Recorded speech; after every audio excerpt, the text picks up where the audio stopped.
Hey, my name is Ellie Hardwick. This capstone project is on the second project of microhydro. To begin, we are going to get an overview of the client, his site, and his energy demands. The site is located in Watauga County, North Carolina, which is in the Boone, North Carolina area.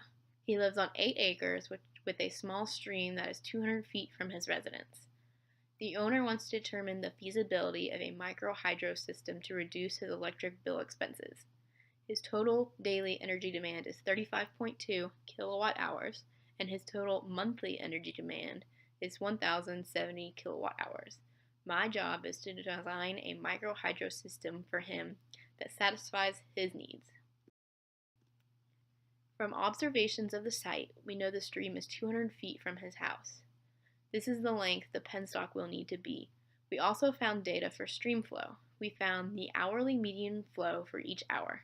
From this, we found the minimum flow of 238 gallons per minute and the maximum flow of 3,591 gallons per minute. From this information, it was determined the design flow should be 150 gallons per minute, since it is less than the minimum flow. Power of a microhydro system is determined by the equation of power equals flow times head divided by 10.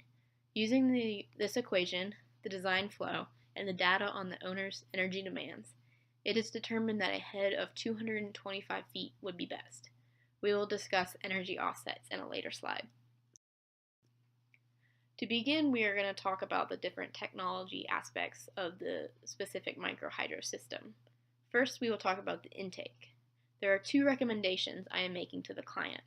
The first is the simple pipe with screen.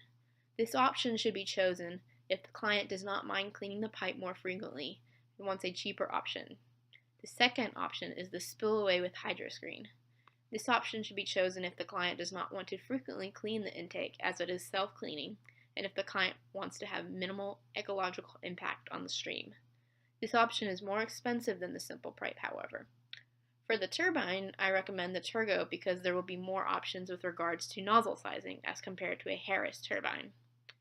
For nozzles, I recommend either 1 3/4 inch nozzle or 1 1/2 inch and 3 5/16 inch nozzles. These nozzle combinations work best with our design flow and head, and they help to reduce the head loss. To continue on technology, we're going to be talking about the penstock next. And for the penstock, I recommend either the 3-inch or 4-inch pipe. The 4-inch will reduce head loss from friction the most, which would result in less power loss since head is an important component of power. However, if you want to save money, I recommend the 3-inch pipe, as it will be cheaper than the 4-inch pipe, but there will be slightly more power loss. The final technology component is the penstock material. Penstock material is especially important for the site's location. I recommend the high-density polyethylene since it is the toughest. It can be exposed to the elements such as the sun, freezing, impact, etc., while the standard PVC does not. This material is joined by a fusion welder, which makes it even stronger.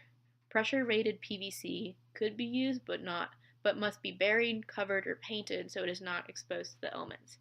It will be cheaper than the high-density polyethylene. A strong penstock material is needed for this location since it is located in the mountains where it will be prone to freezing. Next is the resource availability. Resource availability is extremely important for renewables. In microhydro's case, that involves flow. For this system, the stream flow ranges from 238 gallons per minute to 3,591 gallons per minute. This is a large range, so the design flow needed careful consideration. The design flow of 150 gallons per minute was chosen because it was less than the minimum flow. The lowest flows for the stream occur later in the afternoon into the early evening. This also happens to be when the energy demands are the highest. Therefore, it is recommended the system be connected to the grid when extra energy is needed or storage is added to the system in the form of a battery bank. The battery bank will store the excess energy from times of the day when the microhydro system produces excess energy. Flow is very important for power as shown in the power equation from the earlier slides. That's why it is important to consider resource availability when designing a microhydro system. Next are the economic and fiscal considerations. Usually, microhydro systems cost around $20,000 to about $100,000 or more, according to homepower.com. This cost will include things like the intake, the penstock, the turbine, the nozzles, the wires, all the labor involved, the charge controller, the inverter, and a battery bank if needed. Microhydro systems have high upfront costs, but the energy savings will determine if the microhydro system is worth the investment in the long run. We're also going to talk about energy offsets. So this microhydro system design would produce 55.35 kilowatt hours daily and 1,682.64 kilowatt hours monthly. These energy estimates were found using the power equation with varied capacity factors based on the flow of the stream at that given hour. A larger flow had a capacity factor of 95%, while a lower stream flow had a capacity factor of about 55%. This exceeds the client's energy demands, but it is important to note that some hours of the day the microhydro system will produce excess energy, and some hours it will not produce enough. A battery bank would be needed to be added to utilize this excess energy. Finally, the only available tax incentive for a residential microhydroelectric system in the area is the Local Financing Program for Renewable Energy and Energy Efficiency. This program is a loan program for those that invest in a renewable energy or energy efficiency. The program states the loan may not exceed 20 years and the interest rate may not exceed 8%. This loan program provides opportunities for residential renewables such as the microhydroelectric system in this presentation. This program could be used to provide funding for the project if the owner does not have all the funds.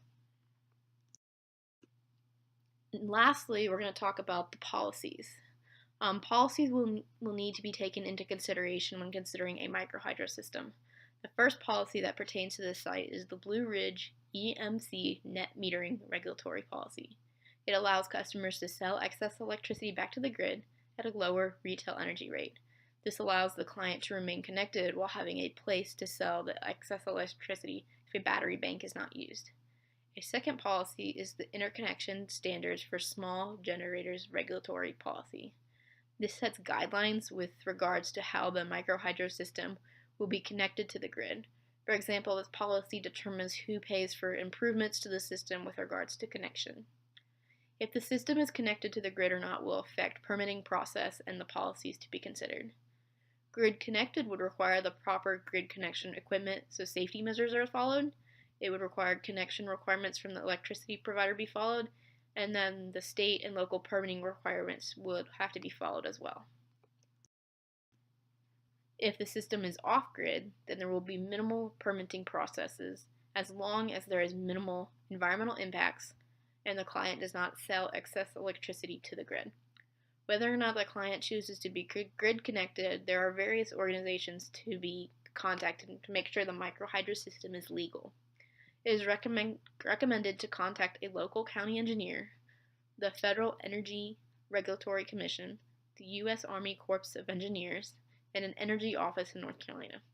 These organizations will make sure you have the proper permits so that the microhydro system is up to standard.